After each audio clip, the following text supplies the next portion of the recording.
That's something you don't want to miss. Cool. Brannon, first of all, I love your name. Can you tell me about your book, The Unplugged Vacation? Oh, thank you for asking about that. So I think the name is pretty revealing on what it's about. And I'll tell you a story, first of all. When my children were much younger, we went on a ski vacation, and it was this really remote ski place. And I took my laptop and I took my phone, my cell phone, and I got there, and guess what? I couldn't have any reception at all. There was no Wi-Fi. There was like Wi-Fi at this little restaurant that you could barely get into. And so I took this forced vacation off the grid. It was the best vacation I'd ever had, like in my working life. And fast forward a few years after that, I was speaking with a client in Canada who's a CPA firm owner, and he was taking a 4-week trip to North Africa. And he was completely going off the grid for 4 full weeks. And I said, "How do you do that?" And so he gave me his process for prepping for a long trip like that, basically how to re-enter. And I'll never forget, he said the first time I ever did it, I was in the airplane just having taken off from where he lived in Toronto, and looked down at the city and wondered if he was going to have a business when he got back.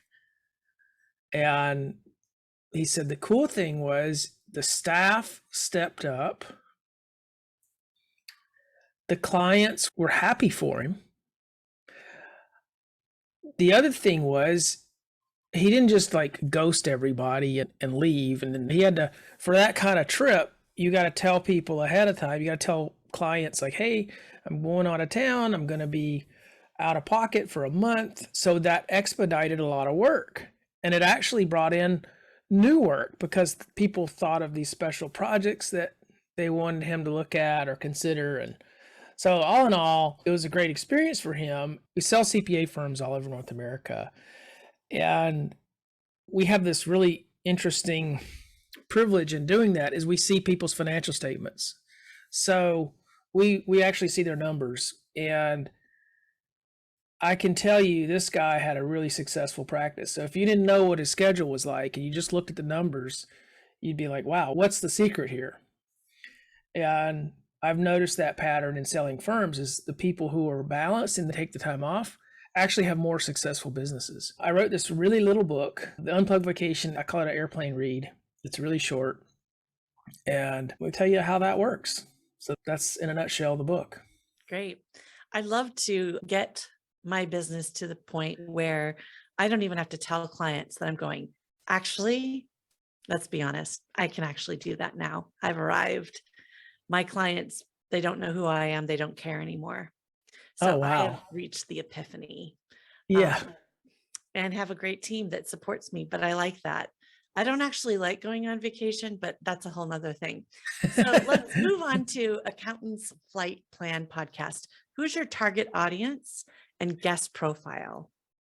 So, target audience is owners of CPA firms or aspiring owners of firms. Typically, our clients are in the smaller range of firm size. So, I'd say under 5 million in revenue is pretty typical for us. Maybe 1 to 4 partner firms are our typical client profile. As far as guest profile, what I like to do is introduce people who might not have ever been exposed to the accounting industry. I like to bring some outside thought in, and not to say that we don't have other industry thought leaders, but I love to mix it up. So I don't really have a fixed profile. I don't really do a lot of planning for who my podcast guests are. Like we don't have this sort of 12-month calendar of it. We just oh, this guy would be good, or this girl would be good, or whatever. We wing it a little bit. And Okay. I think that's honestly, I think that's probably why we've gotten a big following on our podcast in many Yeah, respects. it reaches a big audience because you are guest neutral. So the next question I have is, what is one of the biggest mistakes entrepreneurs make when buying and selling their business? You specifically work just with CPA companies. I'm assuming, but still, what are mistakes? Biggest mistakes. Well, I think you could break it down from the buy side or the sell side. So I think the sell side, the biggest mistake is lack of lack of planning. And you can do a lot. If you're thinking about the sale, I always think you should build a business with the end in mind. And you need to always think about, okay, how would the market perceive my firm? And it's nice to have that sort of viewpoint on your business. And if people would just think about that 5 years, 3 years, 5 years, 10 years before they want to exit, they would make different decisions and they would build more value into their business. And it wouldn't be just nickels. It could be a big difference. So, and what about for people buying a business? For people buying a business, I think one thing I'll say in general about business people is people underestimate the true value of focus. The power focus is probably one of your most powerful things you can do as an entrepreneur. If you're focused, you're going to get better results. And so sometimes if you're on the buy side, you can buy things that take you off of your path. And sometimes that can be a good surprise, right? But often you're going to put more balls in the air than you can handle. So that's shiny object syndrome. Just stick with a core focus, double down on that. And then, yeah, I understand that. Yeah, I think if you're going to make an acquisition, you need to be intentional. And I think it's important to think about what you want before you start looking. So if you start looking, or if something catches your eye that you're not looking for, that can get you into trouble. I think if you're intentional up front, you're going to have more success on an acquisition. Great. So how has being the president of your EO chapter, Entrepreneurs Organization chapter, shaped your life and your role at Poe Group Advisors? That is a great question. And I don't know that I can fully answer it until I've had a couple of maybe a year or two to reflect on it, because I'm still in the middle of it. So I did a 2-year term. I'm about a year and a half into a 2-year term of presidency. And I've learned so much. The biggest thing is being a president of a board with other entrepreneurs is a real honor. And it's a huge learning experience because they're very smart people and we're all volunteers.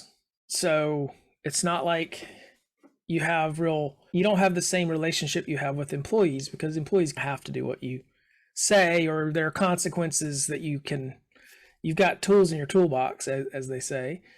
With volunteers, you've got to lead by inspiring them, and you've got to lead in a different way. So from a leadership perspective, it alters that a bit. And then you bring that back to the office too. I have numerous presidents. So we go to a president's meeting every year with EO, and I've had a number of, say, like former presidents, like people who are further up the leadership track, say, I was president of an EO chapter, and after my presidency, my business just took off.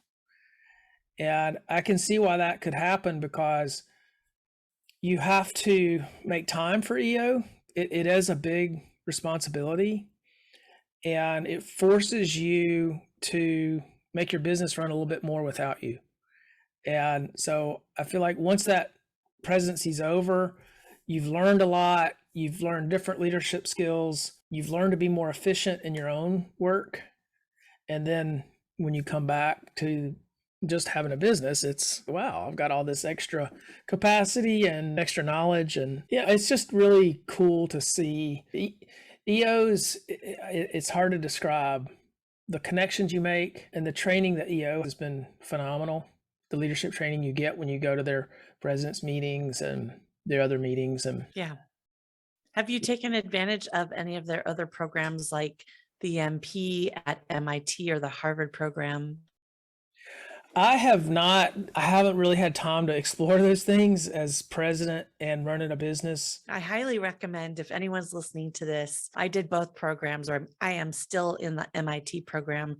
It's mind blowing how good the curriculum, the teachers, the experiences are. Yeah, I've heard that from others, and I don't doubt it because the president's training is incredible. Yeah, great.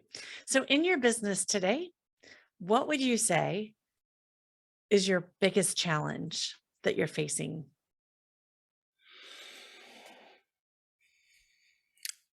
That's a tough question.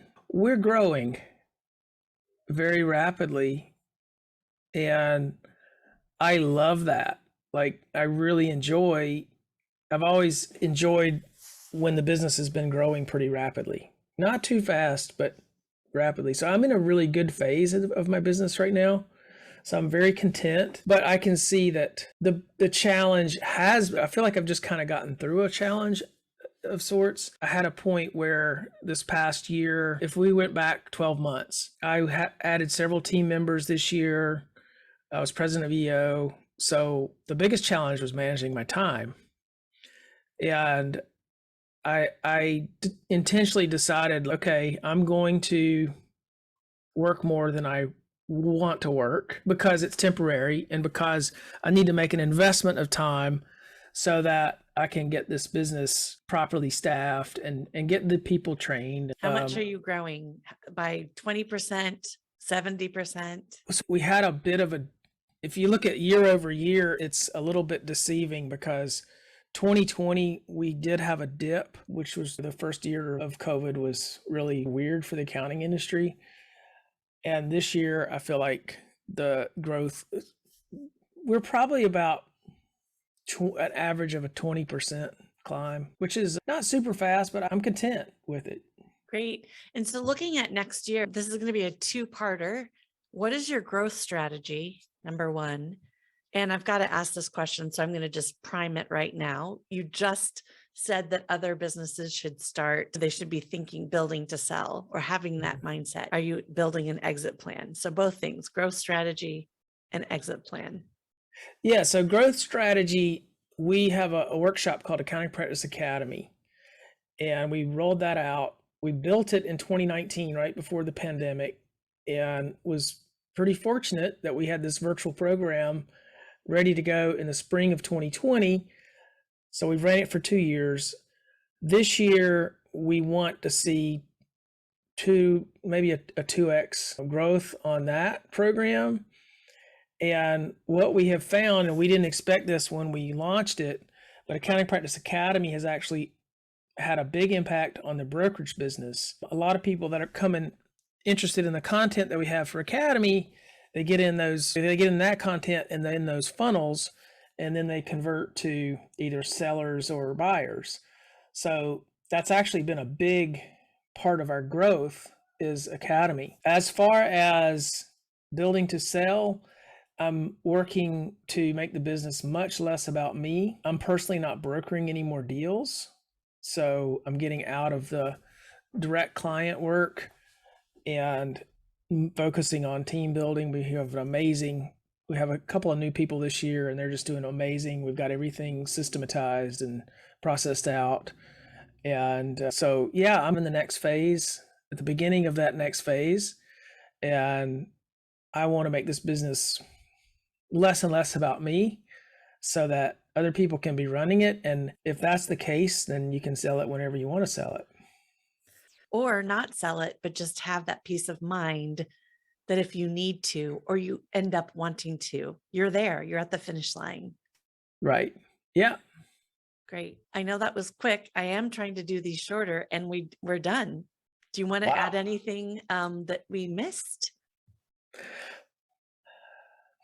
No, I can't think of no. This is great. Nice, quick format. I like it. Yeah. People listen when it's shorter, and they'll even click on something to listen to if it's shorter. They're like, oh, I can handle that. I have time for that. Yeah. Thank you. I hope it was all that you dreamed of. Yeah.